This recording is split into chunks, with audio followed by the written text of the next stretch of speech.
มือสูงตั้งเสียค่ะวันเมื่อในวันที่26เดือนธันวาคมปี26ยามหูคำหาโม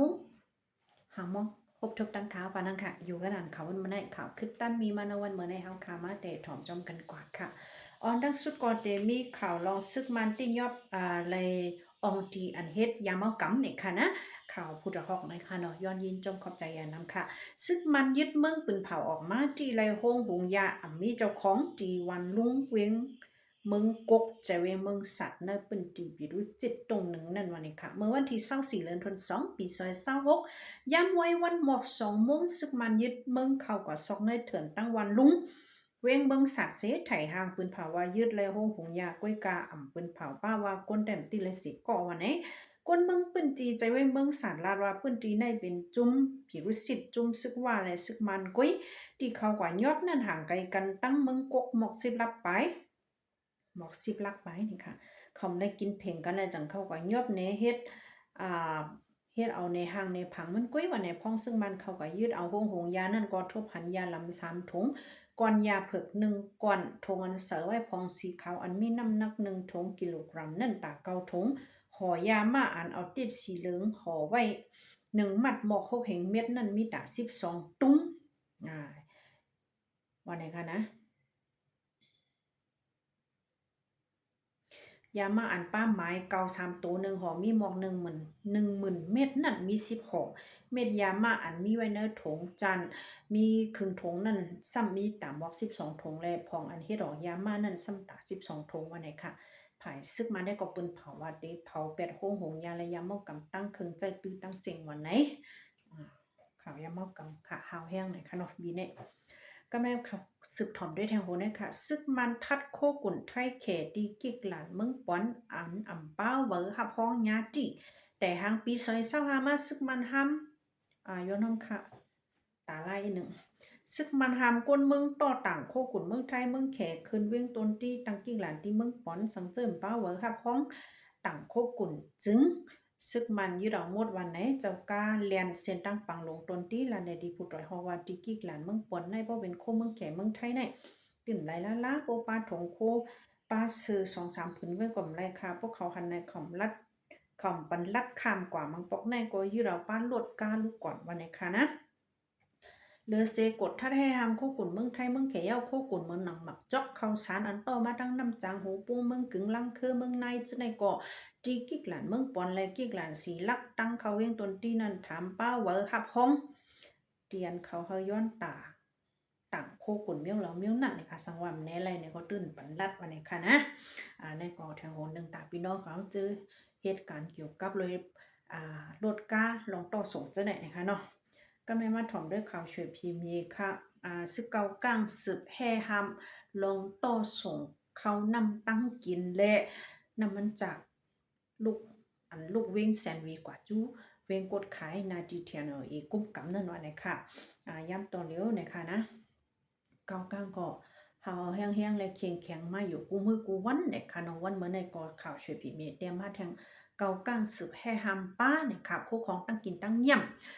ยาวก็น้ำมันจักนะคะอันเดลูกตั้งวิงแซนวิโตกว่าจูวิงกดขายในอ่ำปันโตลาลายวันในคณะเมื่อวันที่21เดือนธันวาคมปี2020ป่นมานั้นแต่ก็จุ่มเขาเลยออกมาให้ห้ำตั้งกิกหลานอันมีเนเกเวงลาเซียวนะคะเนาะอันที่วันอีไนนะคะเนาะวันนั้นแห่หามเป็นน้ำมันจักอันเดโตกับตั้งวิงน้ำตูนะคะนะ อันเป็นนาดีเทียนเอลกุ้มกำอ่ำปันตังน้ำมันจักนะคะในวันเมื่อนี้ออกมาแทงว่าอ่ำปันโตส่งกว่าดังเวงกดขายนี่ค่ะนะในแต่ก็แต่เรียกว่าแทงหูหนึ่งนั่นขนาดนะเขาสืบติ้งยอบแลให้หามเฮาแห้งๆในค่ะเนาะเหลือนั่นก้าอันลูกกดขายกว่าขายดังเหล้าไก่เนี่ยค่ะเนาะเหล้าไก่ก็เลยตั้งนั่นในก็แห่หามป้ากวนนั้นกว่าขายเผาเยอะนั่งเขียวน้ำปันกว่าขายป้าเนี่ยค่ะเย้าก็กิกหลานอันมีดีมันเป้งเนี่ยค่ะเนาะในก็แห่หามพวกเป็นรถก้าอันต่างข้าวสารต่างน้ำมันจักเจ้าในตื่นปันลัดผ่านล่าในคณะก้อยกาสังเจ้าว่าเป็นหมักไม่หมักดอกอ่อนแล้วเครื่องเจ้าคือซอยมันจังหนังแม่รถแม่กาจะเนี่ยได้ก็สัมปันลัดผ่านอยู่ในคณะเย้าก็เลี้ยงกาอันต่างแขกอันต่างก้นสังเจ้าว่าป้าจักเคอตาอ้างในก็ตื่นปันผัด ลัดผ่านล้าในขณะตื่นเจอไหวหูปอกขึ้นตั้งเก่ากำเหลียวในขณะในก็เป็นลองเคียงแข็งแล้วแกสองจุ้มไปเอาไปตัวง่ายๆนะคะคืบหน้ามาหนึ่งไหนก็แล้วค่ะสืบมาถ่อมต้วยแทงเว้งลาเซียวเนี่ยนึกเข้าตั้ง3 วันกุ้ยจนกันเฮลักป้าตูกันเปลี่ยนปีช่วยกันเปลี่ยนกว่า2-3 ปอกวันไหนคะเนาะมึงเวลาเซียวมึงในปอดของเฮาค่ะในเขาตั้ง3 วันกุ้ยเนี่ยค่ะมีลองลักป้าตูกันแลจนกัน2-3 ปองอ่ะนะคะเนาะอันข่าวลือหลังแต่ก็มาว่าคาไรรู้กว่าในวันที่24เดือนธันวาคมปี26ในย่ามโปคำบอก4 โมงเนี่ยค่ะหันขายกุ่นเจอันมีเนื้อปอกห่าเนี่ยค่ะนะมีกวนมาโจนกว่าเนื้อหั่นเหตุก้าหลักป้าตูนางยิงก็อันเป็นเจ้าของหั่นกว่าเนี่ยค่ะเนาะย่ามตอนอยู่ก็ไปแล้วฮู้ลองคืบหน้ามันสังในคณะไปออกมาสังแทงค่ะเดือนนั้นนำก้าเนี่ยค่ะเนื้อวันที่22เดือนธันวาคมปี26ย่ามกลางค่ำ7 โมงนะคะเนาะตีเนอร์เซนตังอเวราเป็นเซนตังอ่อนไม้7นะคะนะนางยิงก่อหนึ่งถูกยะจนมาจนเอาคู่ของเงินคำมันนางกว่าวันในขนมป้ากว่าสายคอคำตูเงิน20 เสียนและฟูนมันนางวันในค่ะนะไว้สิมันนางย้ายเอาเนี่ยก็มันจูสึย้อนนางใจแถมกว่าดีปริขารไผ่คอมมิชชั่นซึกมันเขานั่นค่ะนะอันห้องวันเนทิ้งนั่นเนี่ยค่ะเนาะไว้สืบฟ้องกว่าก็ไผ่บริหารเขาได้รับว่ามันเกี่ยวข้องสังกันตั้งเฮาในมันเป็นลอกสู้ยุงอันเป็นเนื้อปอกเนื้อยอมก้อยอย่าไปมาลัดในเฮาเนี่ยว่าจังไหนนะคะนะก้อยกาว่าบริหารเจอในซ้ำเพราะว่าเป็นขวัญอันเดลว่าเนื้อปอกเนื้อยอมผุยไว้หั่นเกมหั่นปังตรงปังลองเจอในสมาเก็บขอนอยู่ในคณะสังเจอว่าเป็นกว่าลองสู้ยุงลองปนจนกันพันกันเนี่ยได้ก็ต้นมาเอาปุ่นพ่อนปันสีปอกในคณะนั่นก็เป็นกว่าเนื้อเวียงลาเซียวในคณะไว้คอมเชนซึกมันเข้ามายึดกุมกำไว้ก็มีข่าวจนข่าวสังอยู่กูมือกูวันใครว่ากูวันเฮาคันอะไรเงินค่ะเนาะหมู่ป่นมันเลือนป่นก็อะไรเงินว่าเปิ้นมาจนกว่าหั่นคำป้ากับคำหาจ้อยแรงเงินหลายปักเสียนนั่นค่ะเนาะนั่นก็เวียงลาเซียวเหมือนกันค่ะนะย้อนนั่นแหละย้อนฟังเป็นพี่น้องเขาอย่างโหนึงเดี๋ยวก็มีข่าวโหในค่ะเนาะที่เว้งตนตี้เนี่ยค่ะภายปุกกั้งปุกแก่โฮมป้องกันทั้งคอมชินซึกมันเขามาเก็บเสียนไหมนางยิงอันเตเลยค่ะทำการซึกนั่นเนาะวันไหนค่ะนะเขาเตะเก็บเอาไหนค่ะเนาะเหมือนจังเนอปอกกัดเนอปอกกันออกเลยปอกหอกุ้งเนี่ยค่ะ ความชินซึกมันโฮมป้องกันดังปุกกังเกณฑ์ปอกเนยยอมแต่หาเก็บเส้นไหมนั่งยิงอายุมี18 ถึง 27 ปีนะคะเนาะอันพร้อมตัดเดหักทำการซึกเลยนั่นมีหลายก้อนแต่มาเก็บเส้นไหมกว่าเย้าแต่เอาวันที่16เดือนธันวาคมปี2026ในวันนี้ค่ะเขามาเก็บเอาเส้นไหมมันอ่อนตั้งทานะคะนะผมใจว่าให้กวาดทับหับการซึกกำเร็วนะคะก้อยกาวว่าเหตุเขาเก็บเส้นไหมมันมดๆเย้าก็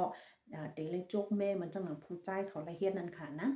ตีเฮอแต่หับท่ามกันซึกกว่าเนื้อเลือนทน4อันเดมาถึงเนื้อปี2026ในวันนี้ค่ะเนาะยันตัวนั้นแหละนางยิงอ่อนเนื้อเว้งตนที่เขาจะได้ก็อ่อนกันไม่จะไม่ข้อไว้ทานลงนาวันนี้ค่ะนะ